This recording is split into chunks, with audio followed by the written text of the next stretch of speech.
Hi from Kuta.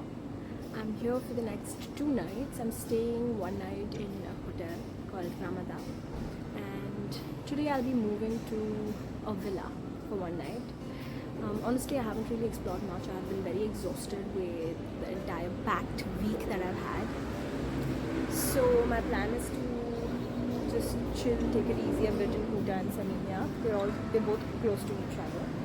Maybe go to a beach or catch up on some work. So that's pretty much the plan. And I still need to plan my upcoming days. So that I will be doing today. This has turned out to be from a planned trip to a spontaneous trip now. If partying is one of the main agendas for you in Bali, then I would recommend staying in Kuta or Seminyak for longer, as these areas have quite an attractive nightlife.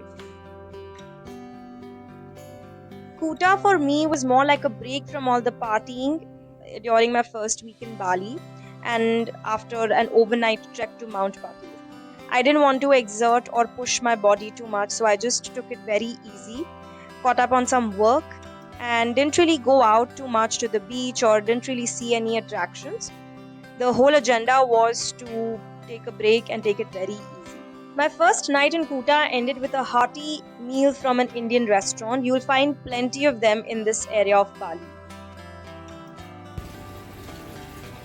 Are you really in Bali if you don't spend at least one night in a luxury villa? Hello. This is definitely a must do when you're here.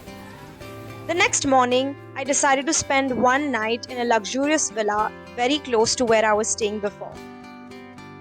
I really wanted to spend one night staying in one of the classic Balinese villas, and that's exactly what I did. This is what my villa looked like. And you won't believe how inexpensive it was. Given the prices, I was 100% sure I wanted to stay here at least one night.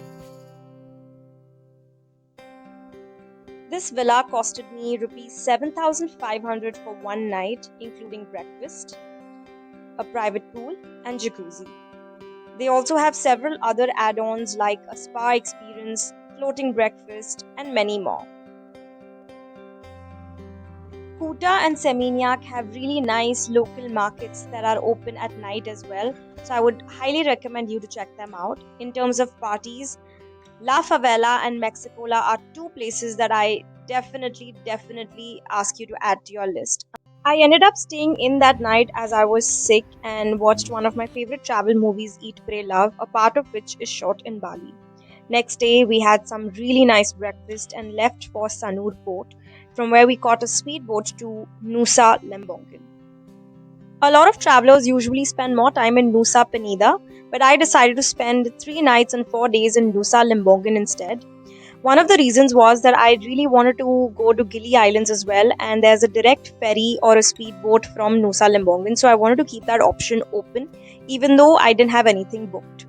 This was a 30-minute ferry as compared to Nusa Penida, which is 45 minutes from Sanur. And the cost of this ferry was rupees 850 or $10 or 160k IDR. I recommend you to buy your tickets at least one day in advance because they are likely to get sold out very soon. This is a disclaimer for all those with motion sickness. This 30-minute fast boat ride to Nusa Lembongan is extremely bumpy, probably the bumpiest ride I've ever been on.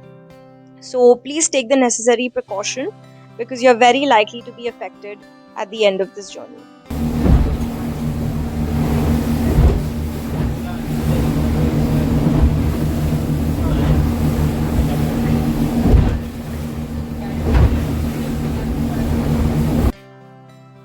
After a crazy 30 minutes of fighting for our lives in this fast boat, we finally made it to Nusa Lembongan, which is a part of the Nusa Islands.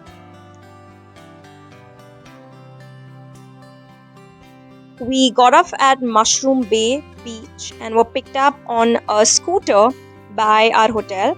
We were staying very close to this beach, but I don't recommend you staying here if you're looking for a beachside resort. I didn't know about this and I hadn't done my research well. But even though this place was really good, location-wise, I would recommend you staying close to the Ohana's Beach Club, which I'll show you in a second. After checking into this cottage, I left to chase the sunset at Ohana's Beach Club in this local taxi, which is widely used in Nusa Lembongan. It is slightly overpriced as compared to Bali. This is Ohana's Beach Club, a very popular day club in Nusa Lembongan. I saw one of the best sunsets here. You can simply go for a dip in the water, go surfing, have a drink or two, and basically have a relaxing time at this day club. I ended my day with a nice vegan meal at a restaurant next to Ohana's. That's pretty much the end of my video. Don't forget to like, comment, share, subscribe, and as always, I'll see you next Wednesday.